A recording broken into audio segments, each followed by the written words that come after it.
Hello,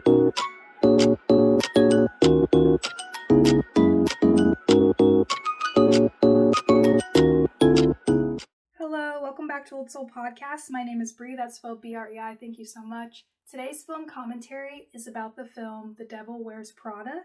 It was released in the year 2006 with a rating of PG-13, and it has an hour and 49-minute runtime.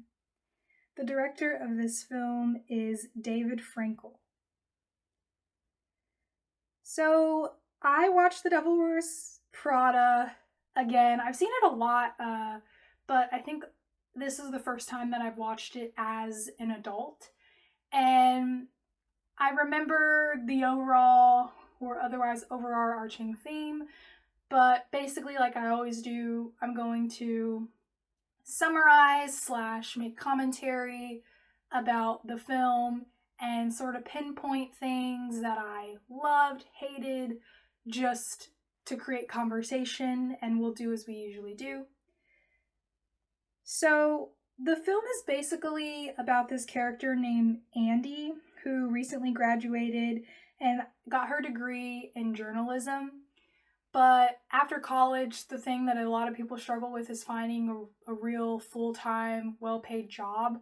And usually you're sacrificing one of those things. It's either not well-paid, or the benefits aren't good, or it takes forever to find a job.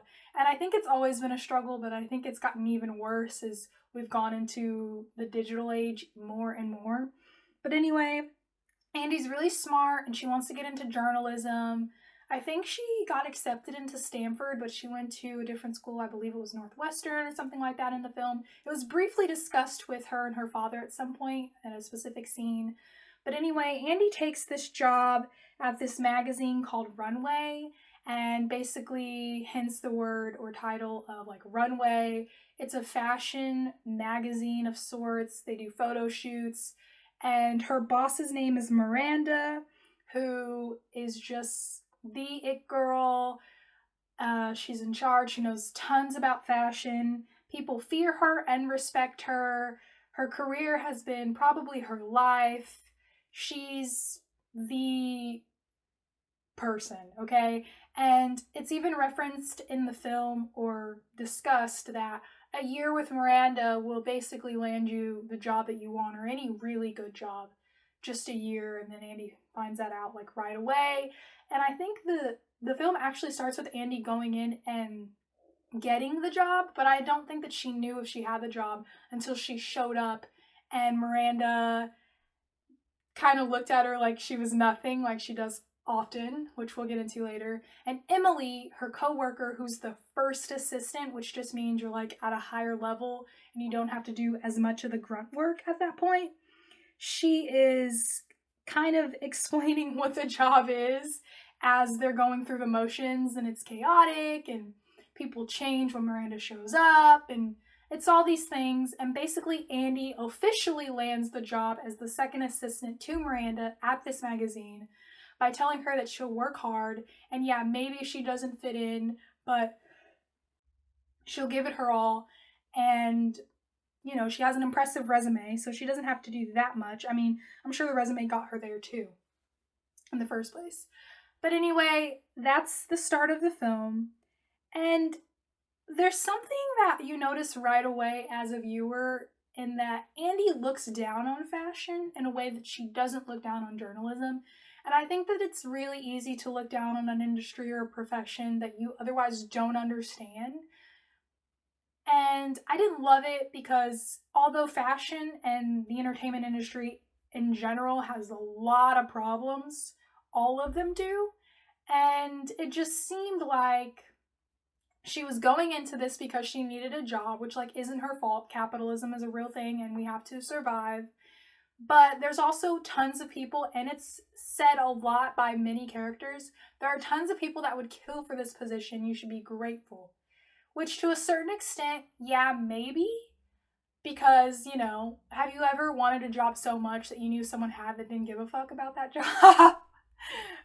Crushing blow, right? But also, like I said before, people need money to survive. They have to work. They don't really have a choice. If they're in an industry they don't like, but they know it's going to give them credibility, so on and so forth. But right away, you can see that Andy doesn't respect fashion. It isn't just that she doesn't understand, it's that she's not really willing to care at that point, and she doesn't like it. This is just a means to get into the industry that she really wants to do, which to a certain extent, there's nothing wrong with that. But I do think that as time went on, she realized, I need to understand this more to be better at my job and to show that I at least am knowledgeable about my job, even if I don't like it, which, matters.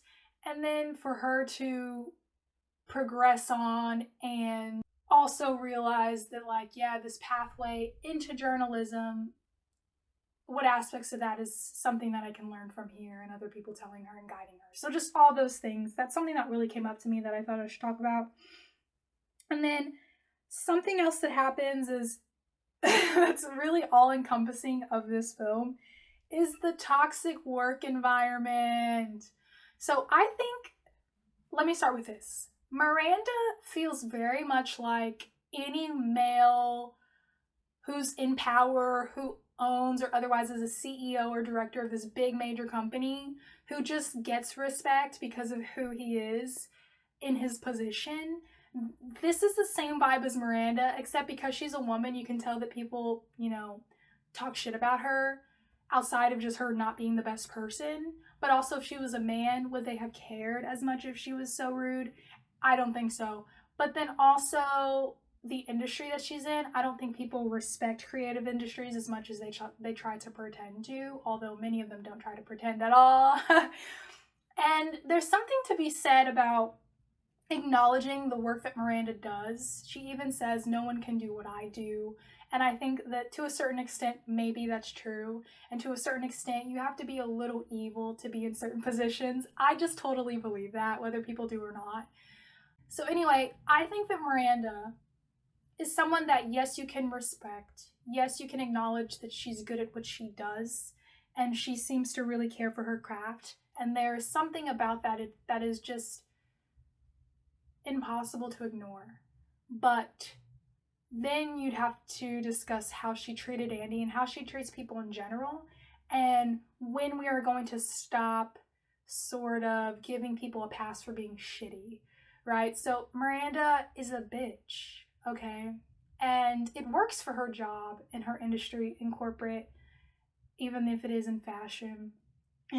The assistants being on call and having no work-life balance. Was that explained before Andy took the job? I don't know. But there has to be some laws against on-call work. I'm just saying, it's crazy. Wanting her to do the impossible. Being passive-aggressive.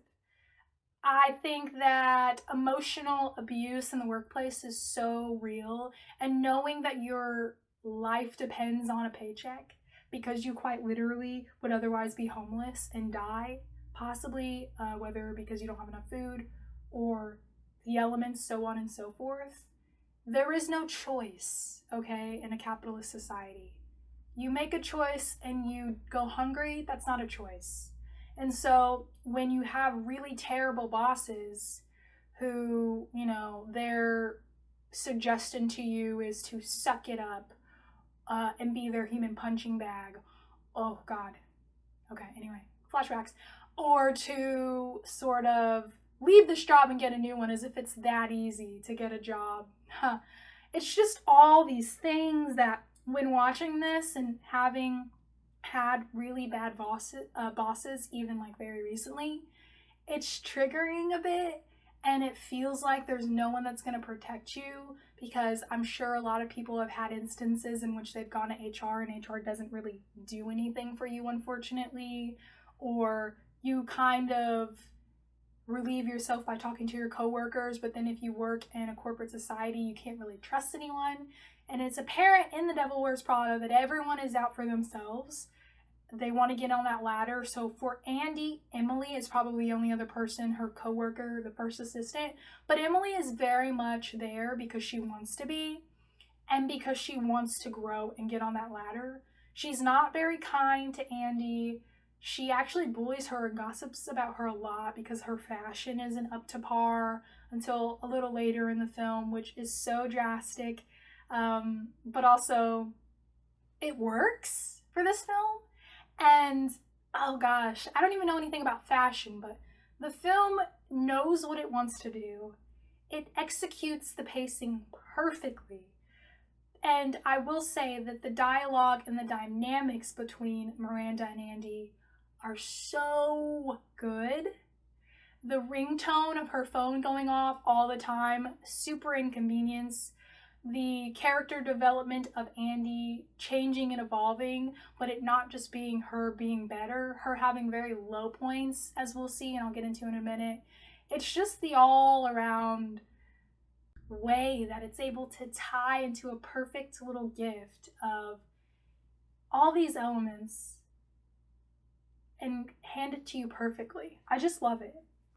Anyway, so when I say that Andy has a little bit of a downfall, there's several downfalls. So I think one downfall is that this job is consuming her life, and then when she once was sort of fighting it, she gives in, she starts to learn, she makes, I wouldn't say friends, but she becomes better acquainted with Emily and a few other co-workers. Stanley Tucci, okay, I don't remember what his character's name is, but who cares? He's Stanley. And then, he's so fabulous. Anyway, she is really growing and embracing that hardworking aspect of herself. And clearly Miranda sort of likes her enough to keep her. She hired her. She told her she was taking a chance while also being super rude to her, like she always does. Andy starts wearing heels, her fashion changes, all the things. And as all of the work is creeping into her life as it does when you're on call and your boss is Miranda and she's somewhat abusive and it seems like she's in an abusive relationship, but it's her job. But there's no physical elements, but there's everything else that I feel like you could categorize this as an abusive relationship. Anyway, her relationship takes a huge hit. So her and her boyfriend in the beginning of the film were very happy, very much in love. They live together. Her boyfriend is like working at a restaurant, probably as like a chef, a sous chef or a cook. And they're clearly in probably like middle-aged 20s. I don't know if she graduated with master's or with her undergrad, with her bachelor's, I'm not sure. But either way, they're still young. And as the job starts to take over a bit, you can see their relationship disintegrating right before our eyes. And then there's another guy who becomes a love interest, but he's also kind of like a little spy, and he's kind of creepy, and he's rude. I don't like him. He's there, and I think he's very realistic to how some of the guys are in real life. It's the truth. Hate me if you want. But I also feel like her boyfriend was not accepting of the change because it just wasn't who he fell in love with. Like, it wasn't the person he fell in love with. And I think, unfortunately, some people get into relationships thinking that the person that they're with is who they're going to be for forever, and that's just not how life works, right? I do fault Andy in that she didn't set more boundaries with this new guy that came up. Like, he kisses her on the cheek at some point, all the things. I think one of her friends even check her about that, like, what the hell was that? And Andy kind of becomes a little bratty, and yeah, she doesn't really have a safe space anymore. That safe space used to be with her friends and her boyfriend, but she doesn't really have a life. I mean, there's even a time where she's about to have dinner with her dad and Miranda calls and she leaves, and Miranda's trying to make her do the impossible, like getting a flight during a hurricane. And it didn't happen, by the way, which pissed Miranda off, but whatever. What doesn't piss her off? And so it's all these things, but it definitely makes our character work for it, and it forces her to develop. For better or for worse, who knows, but it's entertaining along the way, is it not? Okay. So then the next thing that yeah, I already talked about the industry. Well, I think I should talk about this. Something about the industry and something that I saw a lot in the film, and maybe it's because it's the early 2000s, the mention of and the terminology and the use of fat and the fat phobia, and a lot of the women who were working at this magazine were under Miranda constantly being worried about their weight, even the men, and putting a positive spin on that. it felt painful. It felt triggering, I'm sure, for some people who might have struggled with that. And although I do think a film like this could be made now. I do think that a lot of that would not work at all.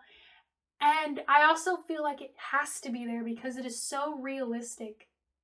It is so realistic. I mean, the way that they talked about food, the way that Andy, like later in the film, kind of like confidently talks about how she's no longer like a size 6 or something, which by the way is small as hell. And it's just, that's the one thing that kind of irked me a little, and I was like, oh yeah, this is definitely from the early 2000s.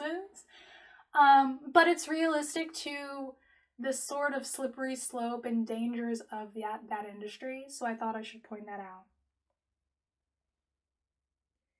Okay, so I think when we have all this stuff going on, Andy has this probably constant thought in her head, although it's not always displayed in the film as her saying it, but it's sort of ever looming. It's the should she quit, right?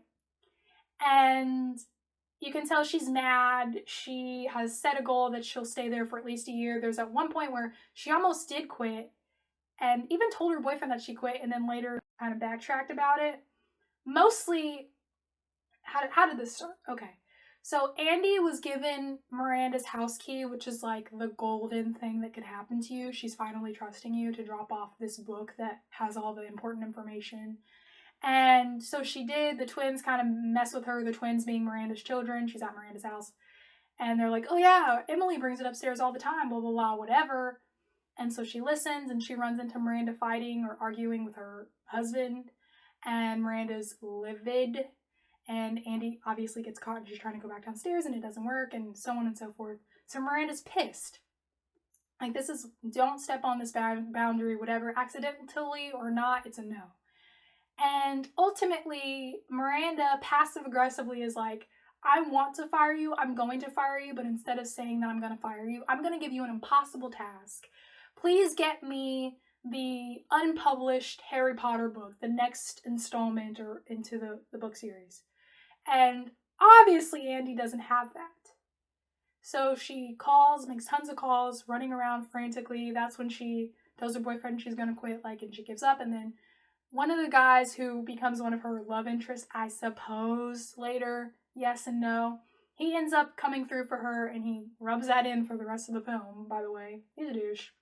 And then she makes the impossible possible. She makes them not look like manuscripts. She gives them to the twins and they're on their way to their trip, whatever. Miranda wanted the unpublished book for her daughters, whatever. So even when she has the book, Miranda's still having demands and then Andy already meets them. Cool, whatever.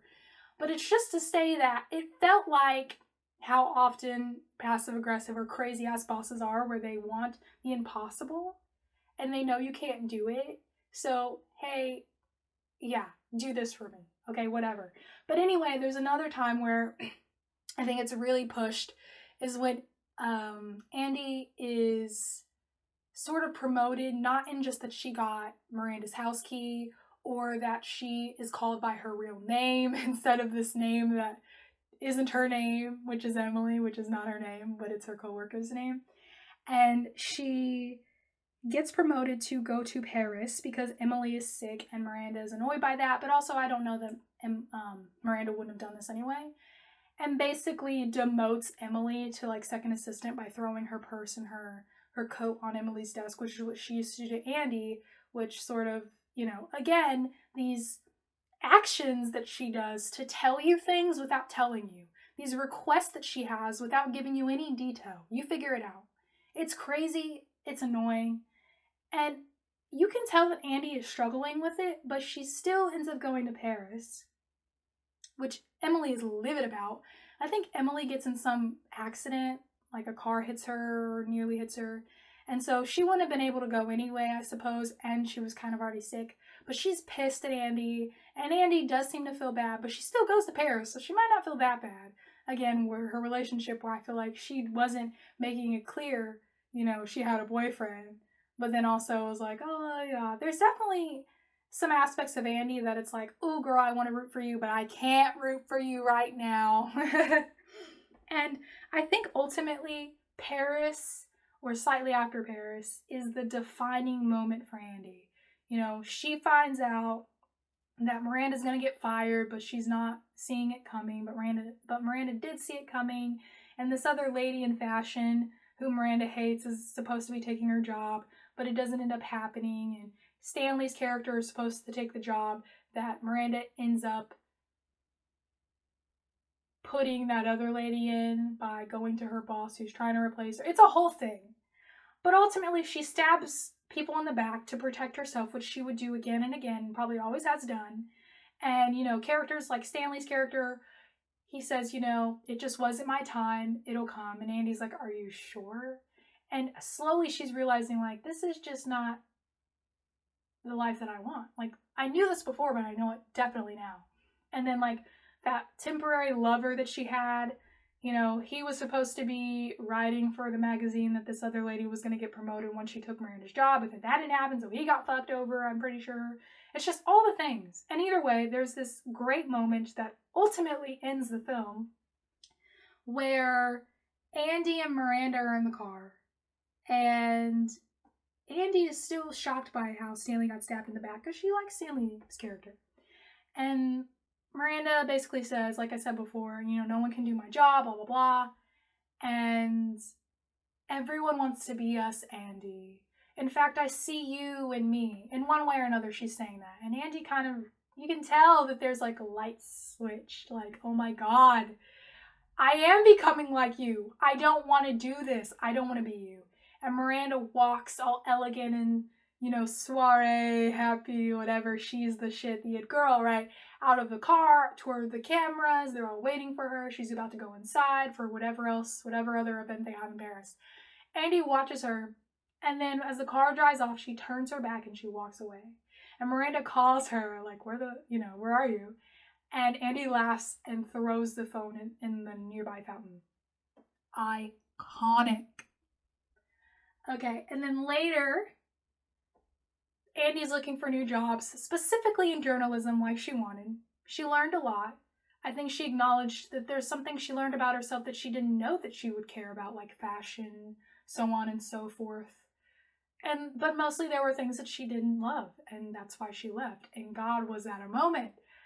But when she goes to her like final interview or whatever interview with this guy who's ahead of this journalism department, he has this statement that he says, where Miranda actually gave Andy a recommendation, which Andy thought was going to be her like stabbing her in the back. And I'm going to go ahead and go into my quote segment, and I'll start by referencing the scene that I'm talking about right now. Andy. Learned a lot. In the end, though, I kind of screwed it up. Editor. I called over there for a reference. Left a word with some snooty girl.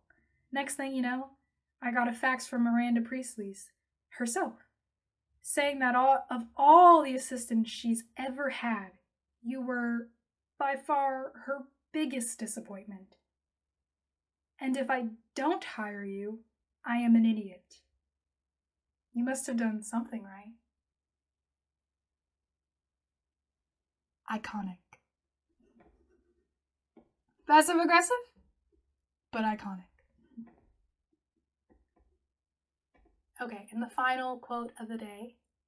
Nigel, who is Stanley's character, but I've been referring to him as Stanley this whole time. Who cares? He's the Stanley, okay? We love him.